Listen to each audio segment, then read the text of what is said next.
అందరూ కూడా విజ్ఞప్తి చేయదలుచుకుంది బ్రాహ్మణ అభ్యర్థులకు నాయకులకు అందరూ కూడా మీ అందరి బ్రాహ్మణ ఓటర్లకు అందరూ కూడా మేము విజ్ఞప్తి చేయదలుచుకుంది ఏంటంటే ఒక్కసారి ఆలోచన చేయండి.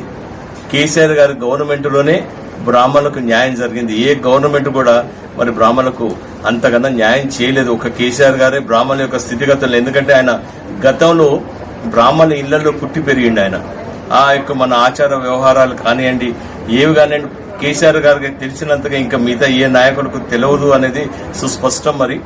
మరి వారు మన ఆర్థిక స్థితిగతుల్ని మరి దృష్టిలో పెట్టుకుని బ్రాహ్మణ కార్పొరేషన్, అసలు యాక్చువల్ గా బ్రాహ్మణ కార్పొరేషన్ అనేది ఏ రాష్ట్రంలో కూడా లేదు. ఒక తెలంగాణ రాష్ట్రంలో కేసీఆర్ గారు గవర్నమెంట్ వచ్చినప్పుడే మరి ఆ కార్పొరేషన్ ఏర్పాటు చేయడం జరిగింది. దాంట్లో నేను కూడా మెంబర్ గా ఉండి, రమణాచారి గారు చైర్మన్ గా నేను మెంబర్ గా ఉన్నాను. ఆ టైం లోపల మన బ్రాహ్మణులకు అందరికీ కూడా విరివిగా సహాయం అందే విధంగా నా వంతు కృషి చేస్తాను. నేను దాదాపుగా మరి వివేకానంద విద్యా పథకం కింద దాదాపుగా ఒక 100 మందికి పైగా మరి 20 లక్షల రూపాయల చొప్పున ఒక్కొక్కరికి ఇప్పించడం జరిగింది. అట్లనే మరి నల్గొండ జిల్లాకు సంబంధించి కూడా ఒక 1000 మందికి పైగా వారందరికీ కూడా బెస్ట్ స్కీమ్ కింద మరి వాళ్ళందరికీ కూడా 5 లక్షల రూపాయలు మరి బ్రాహ్మణ పరిషత్ ద్వారా ఇప్పించడం జరిగింది. మరి వారు వ్యాపార అవకాశాలు వారికి మరి కలగాలని చెప్పేసి వారు వ్యాపార పరంగా కూడా వృద్ధి చెందాలి బ్రాహ్మణులు అన్న ఉద్దేశంతో బెస్ట్ స్కీమ్ ని ఆ రోజు నాడు ఇంట్రడ్యూస్ చేయడం జరిగింది.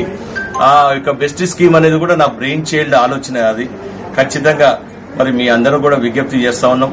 ఆ ఒక చిన్న అవకాశం దొరికినందుకే మేము బ్రాహ్మణులకు అంత సేవ చేసిన మేము మరి ఒకవేళ మేయర్ గా కనుక తను సెలెక్ట్ అయితే ఇంకా బ్రాహ్మణులకు చేసే అవకాశం, ఆ భాగ్యం మాకు దొరుకుతుంది. కాబట్టి మరి బ్రాహ్మణ ఓటర్లందరూ కూడా మేము విజ్ఞప్తి చేస్తా ఉన్నాం. ఎక్కడ ఉన్నా ఈ 2 డివిజన్లలో మరి ముఖ్యంగా నల్గొండలో 48 డివిజన్లలో ఎక్కడ బ్రాహ్మణులు ఉన్నా కూడా బీఆర్ఎస్ అభ్యర్థుల్ని మరి ఆశీర్వదించాల్సిందిగా మీ అందరూ కూడా కోరుకుంటూ జై తెలంగాణ, జై కేసీఆర్.